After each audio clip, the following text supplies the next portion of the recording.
Dans ce livre, il y a donc un an de travail, un an de vie avec toutes ces personnes rencontrées à l'Élysée.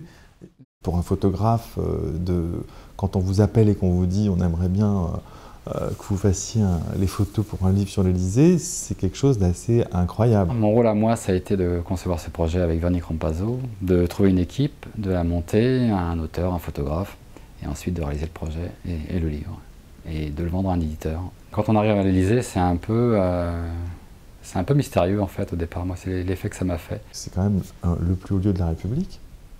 Donc on est d'abord très honoré. Après, on a une grosse panique parce qu'on se dit c'est un monument énorme, c'est le centre du pouvoir comme ça qui est très impressionnant. Alors on a commencé par faire cette visite de manière à sentir un peu le palais, rencontrer les gens petit à petit. Derrière ça, on a commencé les photos. Ensuite, il y a eu cette partie studio avec la bâche où là, il y a eu tout un élan de...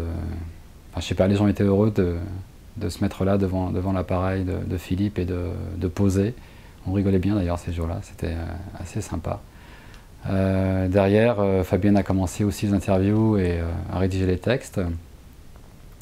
Ensuite, on a commencé la maquette aussi avec Véronique pour faire la mise en page, la soumettre aux gens du palais. Et derrière ça, il y avait aussi, en même temps, il y avait les négociations avec les différents éditeurs parisiens de manière à pouvoir sortir le livre en librairie. Patrick Lesieur m'a demandé d'écrire les textes du livre. Ce qui comporte 3 volets. En fait, il y a une partie, un avant-propos historique, il y a également toute une partie sur le patrimoine. En fait, visite guidée en images, donc, mais également en mots à travers tous les salons et les jardins du palais. Et enfin, une 3e partie sur tous les corps de métier donc, qui sont représentés à l'Élysée.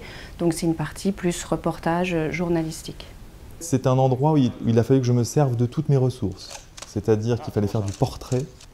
Donc, le portrait est un exercice très particulier. Il fallait aussi que je fasse de la déco, ce qu'on appelle dans le jargon la déco, c'est-à-dire photographier le patrimoine, le bureau du président, l'Élysée en lui-même, le parc. Il fallait que je fasse du reportage, c'est-à-dire m'immerger vraiment avec les cuisiniers, avec les argentiers, avec les lingères, sans les déranger, en faisant en sorte que la photo soit vraie. Donc il faut aussi être capable de vraiment se fondre et retrouver pareil un peu d'émotion. Ce qui m'a été plus difficile, c'est la partie patrimoniale. Je vous ai parlé tout à l'heure des murs et des tapisseries et des fauteuils. Je voulais vraiment arriver à faire revivre l'histoire. Et là, du coup, j'ai dû vraiment faire un gros travail de documentation. Reste que c'était pas évident pour chaque salon d'arriver à trouver un angle original, de raconter une histoire, de faire en sorte que les murs qui ont des oreilles parlent. J'ai été assez étonné et bluffé par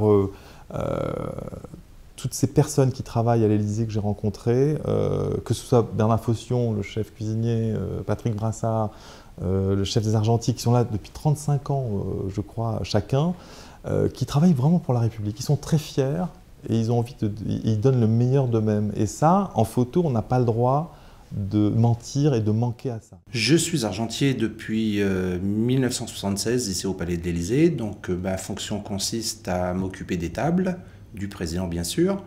Donc j'ai la responsabilité de la vaisselle, de la verrerie et de l'argenterie. Alors avec Philippe, on a passé un très bon moment. On l'a pratiquement jamais vu, toujours derrière nous, bien sûr, mais franchement très discret. Et les photos qui ressortent de ce livre sont magnifiques. Pour nous, le service argenterie, on est très content parce que ça nous permet à montrer donc, aux Français tout ce que nous possédons au niveau aussi bien de la vaisselle, de la verrerie, de l'argenterie, le métier de l'art de la table qui est très bien considéré ici au Palais de l'Élysée. Patrick Brassard, donc le chef argentier, il me sort toutes les assiettes en porcelaine de Sèvres et qui m'explique que donc il faut une cuisson pour chaque couleur, que le contour est en feuille d'or et poli à la pierre d'agate. Ensuite, il retourne l'assiette, il me montre qu'il y a le tampon de la manufacture de Sèvres, également la date de fabrication de l'assiette et également des initiales qui sont toujours les initiales de l'artisan qui a fait cette assiette. Alors il faut savoir que certaines d'entre elles remontent à 1840 et il m'explique que voilà, il faut respecter ces assiettes parce que Derrière, il y a un énorme travail de tous ces artisans qui ont mis leur cœur. Je suis donc responsable de l'atelier fleuriste, mais je suis au Palais depuis 1996. Nous sommes 4 donc, pour gérer toutes nos réceptions. C'est tout le palais qui a été mis en valeur par cet ouvrage. Et puis nous, on est très contents parce que ça permet de voir qu'il y a plein de métiers, que le palais, ce n'est pas qu'un lieu avec un président et des réceptions. Il y a plein de métiers différents qui sont là pour que tout se passe bien et que tout le monde soit content. Chacun a amené sa petite touche avec nous, les fleurs, enfin les lingères avec leurs nappes. Enfin bon, voilà. Je veux dire, c'est des photos qui sont originales, qui sont belles. Ce sont des gens passionnés. Et en plus, qui ont une gestion des fleurs. C'est-à-dire qu'elle voulait m'expliquer, elle me disait, vous savez, on fait des économies. Les fleurs, quand on fait un grand événement, les fleurs sont toutes reprises, rien n'est jeté. Et jusqu'à la fin, on les remet dans les bureaux, on les remet, on redécore derrière avec. Il y a une vraie gestion à la fois de la beauté des bouquets et de leur économie. Je suis le responsable de l'équipe des jardiniers de la présidence de la République. Nous nous occupons principalement du grand parc de l'Élysée, mais aussi des jardins à côté, comme celui de l'hôtel Marigny, le jardin du Deux et d'autres petits jardins appartenant à des résidences présidentielles. Notre travail, c'est quand même l'entretien régulier de ces jardins. C'est la première fois où on a un livre qui traite logiquement et quasiment entièrement de tous ces métiers qui composent la grande maison de l'Élysée. Ils avaient tous envie de s'habiller, de venir avec une jolie veste, une cravate ou un costume. Et moi, je leur ai dit non, surtout pas. Venez de la façon dont vous travaillez.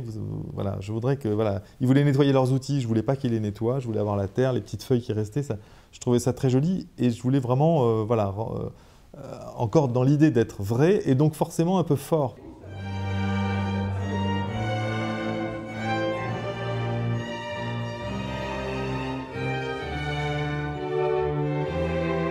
Je crois que mon meilleur souvenir, c'est le premier jour en fait.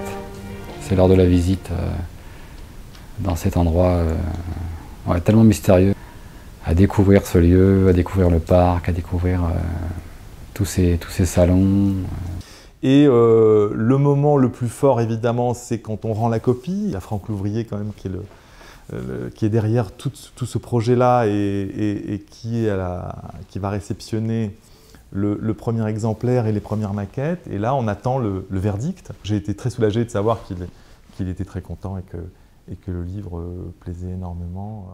Quand le livre est sorti, quand je l'ai eu entre mes mains, j'étais impressionnée quand même. Je trouve que voilà, c'est vraiment un très beau livre. Et puis j'en ai ressenti beaucoup de fierté. Et puis du bonheur à avoir réalisé en équipe ce livre sur ce très beau palais qu'est l'Élysée, mais aussi la très belle équipe qu'il fait vivre jour après jour. J'étais très heureux de voir le travail achevé. Et puis un peu de tristesse aussi, parce que malgré tout, c'était une aventure d'1 an qui s'arrêtait, un petit peu. C'est aussi un peu le blues du travail terminé, quoi. Et puis du livre, une espèce de bébé qui enfin est arrivé. Et voilà, après il n'y a plus qu'à le faire grandir autrement, mais le travail est fini, quoi.